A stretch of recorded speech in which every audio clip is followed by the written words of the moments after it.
दोस्तों नमस्कार। जब से कांग्रेस की हार हुई है महाराष्ट्र में, इसके बाद वहाँ मंथन यानी सबसे पहले तो इन लोगों ने अपने प्लान पर, जो पुराना प्लान था उस पर मंथन किया, विचार किया और इसके बाद इन लोगों ने नए प्लान को चॉकआउट किया है। अब नया प्लान इनका क्या है, और ये जो फिर भी मंथन चल ही रहा है, विचार चल ही रहा है, ये नहीं कि यह विचार विमर्श समाप्त हो गया है, ये नहीं है, चल रहा है। हो सकता है कि कुछ दिनों के बाद ये अपने सारे प्लान को पब्लिक के सामने रखें, लेकिन जो अभी तक जो सूचना आई है, अभी बेंगलोर में या और भी इनके जो अध्यक्ष हैं उनके आवास पर जो मीटिंग हुई है, उस मीटिंग के आधार पर जो बातें निकल करके आ रही है, उन्हीं पर आज हम लोग चर्चा करने जा रहे हैं। इसके पहले कि हम वीडियो स्टार्ट करें, आपसे नम्र निवेदन है कि इस चैनल को आप सब्सक्राइब करें, और यदि ये वीडियो आपको अच्छा लगे तो इसे लाइक ज़रूर से ज़रूर कर दें। साथ ही इसे अपने दोस्तों में, मित्रों में शेयर भी करें। देखिए, पहले इन लोगों ने सोचा था, कांग्रेस का जो विचार था कि हम यदि मुस्लिम मतदाता पर टिल्ट हो जाएंगे पूरी तरीके से, तो क्या हो जाएगा, हमारी जीत निश्चित होगी। इसमें 3 सदस्य थे, 3 गठबंधन के 3 सदस्य थे। एक तरफ शरद पवार जी थे, दूसरी ओर उद्धव ठाकरे जी थे, और इधर कांग्रेस तो थी ही। तीनों का यह विचार हुआ कि क्यों नहीं हम मुस्लिम धर्मगुरुओं से सीधा संवाद करें और उनसे यह एक फतवा जारी करवा दिया जाए, एक तरह से, कि जितने भी मुस्लिम हैं वे एक भी वोट इधर उधर नहीं करें, सारा का सारा कांग्रेस गठबंधन में ही डालें। अब देखिए, क्रिया की प्रतिक्रिया होती है, एक्शन का रिएक्शन होता है। इसके पहले उन लोगों ने नहीं सोचा था कि ये जो स्लोगन चल रहा है इनका, योगी जी का, कि बंटेंगे तो कटेंगे, और उस पर छक्का मार दिया हमारे प्रधानमंत्री जी ने, यह कहकर कि एक रहेंगे तो सेफ रहेंगे, एक रहेंगे तो सेफ रहेंगे।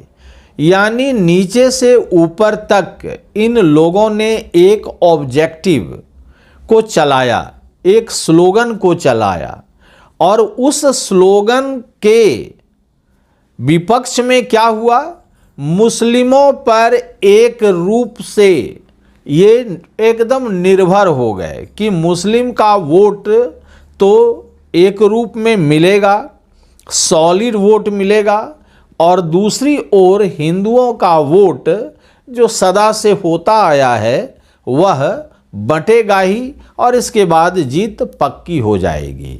यही कांग्रेस के बंधु क्या किए, गच्चा खा गए। ये जो स्लोगन था, यह स्लोगन कोई मामूली स्लोगन नहीं था। और दूसरी ओर देखिए, एक ही चीज़ों पर यदि आप केंद्रित रहिएगा तो वह नहीं होगा। बीजेपी और इसके जो अलायंस में थे वे एक स्लोगन पर नहीं जीते हैं। इसके साथ भी यदि आप देखिएगा तो यहाँ झारखंड में मैया योजना ने इधर से उधर कर दिया, और वहाँ लाडली बहना योजना जो 1,500 रुपया प्रत्येक महिला को मिल रहा था, उसने भी खेल कर दिया।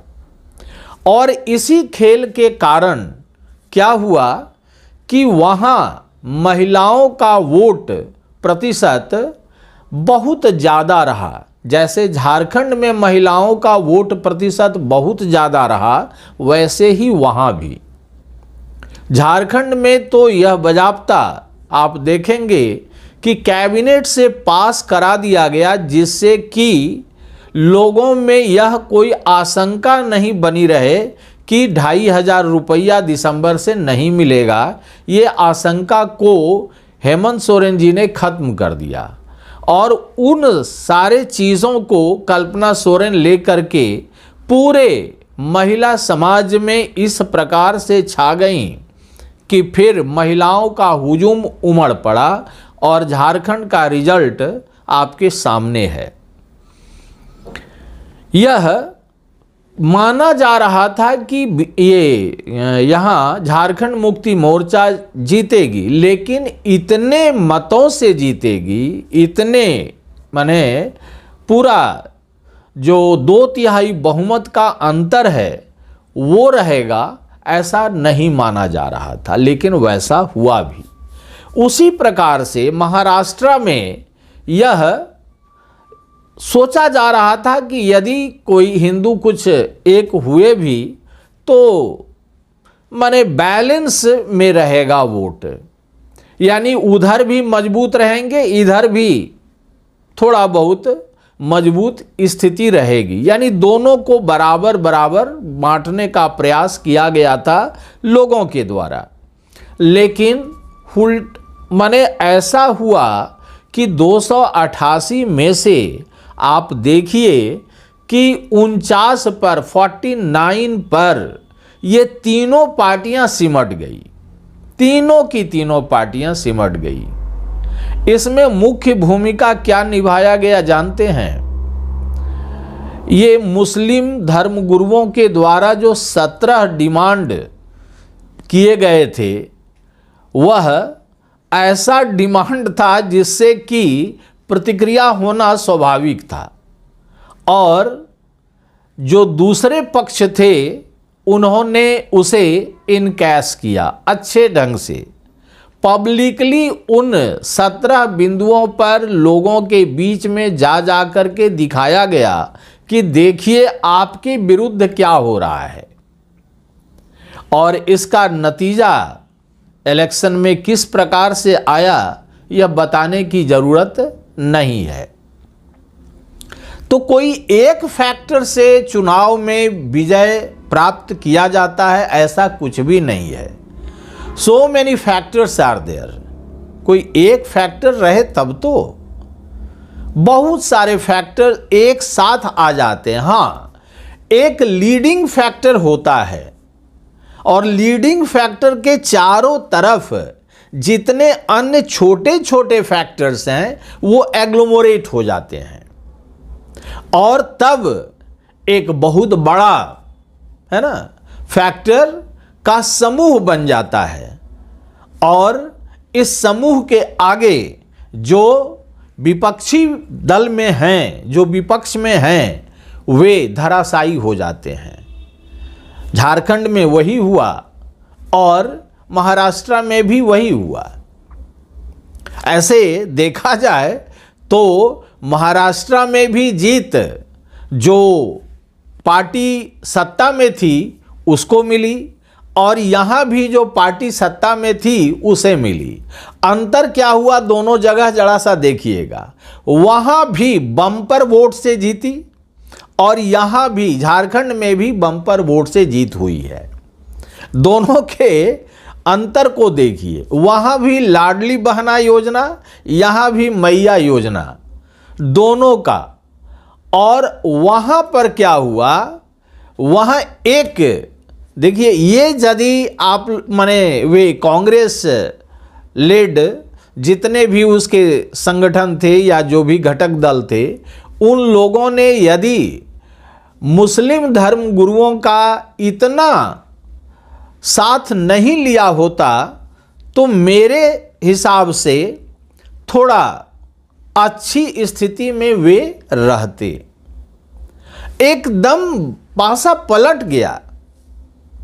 यह ऐसा ही हुआ जैसे यहाँ पर उन लोगों ने, यानी बीजेपी के लोगों ने कहा बंटोगे तो कटोगे, तो यह लागू किस पर हो गया? यह लागू हो गया हमारे मुसलमान भाइयों पर। उन लोगों ने सोचा कि यदि हम बंटेंगे तो फिर हम कट जाएंगे।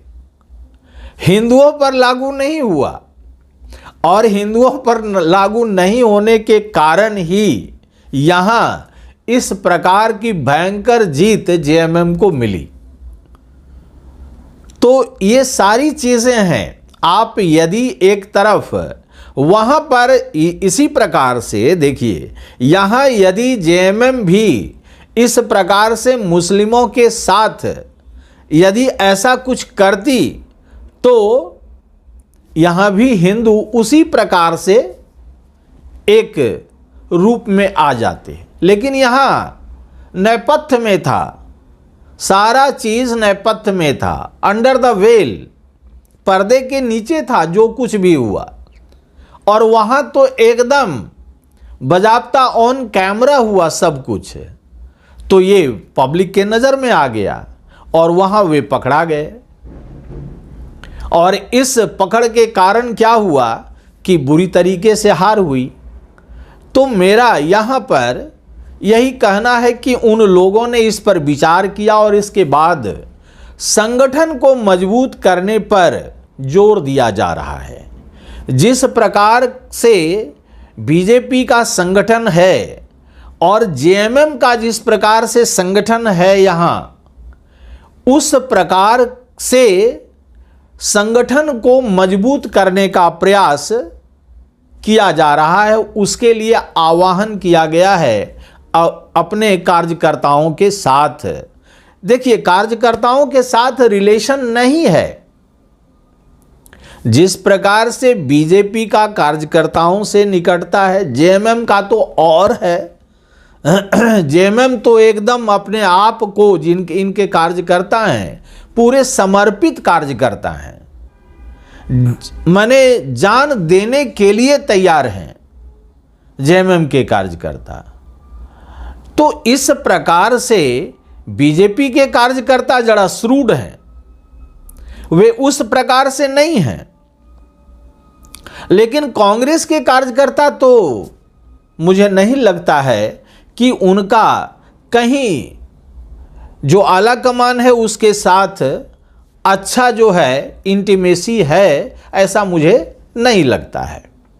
तो प्लान का क्या है कि प्लान है कि कार्यकर्ताओं के साथ जुड़ना है, निचले से निचले स्तर के कार्यकर्ता को अपना बनाना है और इसके बाद उनसे जो ऐसे डिक्टेटरशिप वाला जो व्यवहार होता है उसको थोड़ा सा हम्बल रूप में कार्यकर्ताओं से बात करना होगा। ये सारी चीज़ें निकल करके आ रही है, उसी को मैं आपके सामने रख रहा हूँ। Humbly you treat the workers, जो भी हैं कार्यकर्ता, उनके साथ बड़े अच्छे ढंग से व्यवहार कीजिए। ऐसा होता है कांग्रेस में, यह देखा गया है, जो शिकायतें मिल के आ रही हैं कि ये बाहर आ रही हैं, उससे स्पष्ट पता चलता है कि कार्यकर्ता यदि किसी बड़े पदाधिकारी से मिलना चाहता है, कांग्रेस के बड़े पदाधिकारी से, तो उसे बहुत देर तक बाहर प्रतीक्षा करनी पड़ती है और हो सकता है कि नहीं भी मिल पाता है। तो ऐसी स्थिति में दुराव पैदा होता है और वो कार्यकर्ता फिर अपने पार्टी के लिए समर्पित कार्यकर्ता के रूप में कार्य नहीं कर पाता है। तो पहली बात क्या हुई कि ऐसा जो फतवा वगैरह है उससे थोड़ा दूरी बनाना और इसके बाद अपने कार्यकर्ताओं को संगठित करना। और तीसरी घटना ये हुई है कि जो भी चीज़ें हैं पहले से ही लागू किया जाए। यदि फ्री वीज है, यदि जैसे सुप्रीम कोर्ट राबड़ी है ना पद्धति या जो भी कहता है, वह पहले से लागू किया जाए। जैसे झारखंड में 4-5 महीना पहले से लागू है। फिर वहाँ देखिए क्योंकि देखिए एक चीज मैं बता दूं, आश्वासन देते देते हमारे राजनेताओं ने इतना ठगा है लोगों को कि जनता इससे क्षुब्ध हो गई है, परेशान हो गई है। उसे अच्छे ढंग से मालूम है कि जब तक तुम इंप्लीमेंट नहीं करते हो तुम्हारे बातों पर विश्वास नहीं होगा, चाहे वह कोई भी पार्टी हो। तो झारखंड ने पहले इंप्लीमेंट कर दिया 1000, तो इस इंप्लीमेंटेशन का असर क्या हुआ? थोक के भाव से वोट मिला। वहां लाडली बहना योजना 1500 पहले लागू कर दिया गया, तो उन लोगों को शक शुबा नहीं रहा कि अब ये लागू नहीं होगा। ऐसी बात नहीं है। अब बढ़ावें नहीं बढ़ावें ये अलग बात है। अच्छा, मैं एक बात कहता हूं, इन लोगों ने भी, बीजेपी वालों ने भी तो कहा था कि हम कितना देंगे, 2100 रुपया देंगे। कहां कोई वोट दिया? किसी ने भी तो नहीं दिया। वहां महाराष्ट्र में क्या कह गए थे राहुल गांधी जी? इन्होंने कहा हम ये 3000 रुपया देंगे। वो 1500 रुपया दे रहे हैं, हम 3000 देंगे। 4000 रुपया हम युवाओं को देंगे। इस स्थिति में आप देखिए, ये जान रही है जनता कि तुम जो बोल रहे हो तुम धरातल पर नहीं हो, हवाई बात कर रहे हो।